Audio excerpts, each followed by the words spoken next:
السلام عليكم ومرحبا بكم فيديو جديد على القناه. معكم ديال يسرا في علومه. ان شاء الله غنشارك معكم كوكيز بالشوفان بطريقه سهله ومبسطه.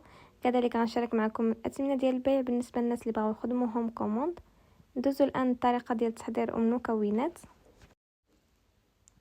عندي هنايا كاس ديال العسل، ربع كاس ديال الزيت، كذلك هنايا 2 حبات ديال البيض يكونوا متوسطين في الحجم ويكونوا بدرجه حراره المطبخ.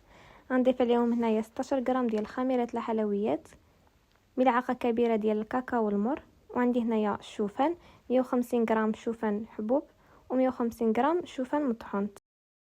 ندوزو لطريقه التحضير. في واحد الاناء غنفرغ اول حاجه البيض، غنضيف عليهم ربع كاس ديال الزيت وكاس ديال العسل. يمكن لكم تستعملوا اي نوعيه تكون متوفره عندكم.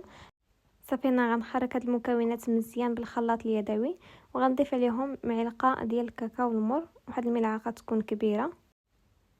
وهنا مباشره غنضيف ليهم كيس ديال خميره الحلويات بوزن 16 غرام، ما يعادل تقريبا واحد المعلقه كبيره.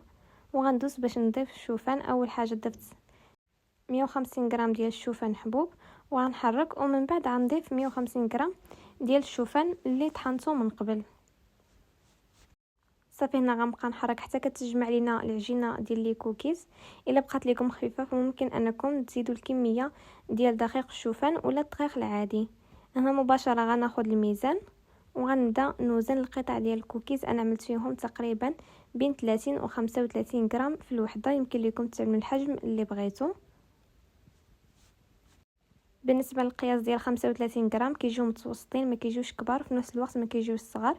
صافي هنا غنشكلوهم كويرات. غناخذوا واحد اللاطه نعملوا فيها ورق الطبخ من قبل ونحطوا فيها لي كوكيز ديالنا.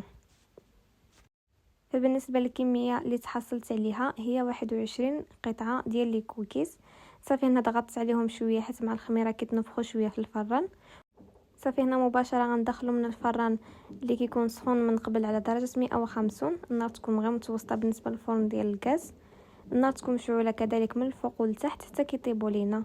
تقريبا بالنسبه للمده ديال الطهي كياخذوا بين 10 حتى ل 15 دقيقه على حسب الفران ديالكم. من بعد ما كيطيبوا كيكونوا بهذا الشكل هذا.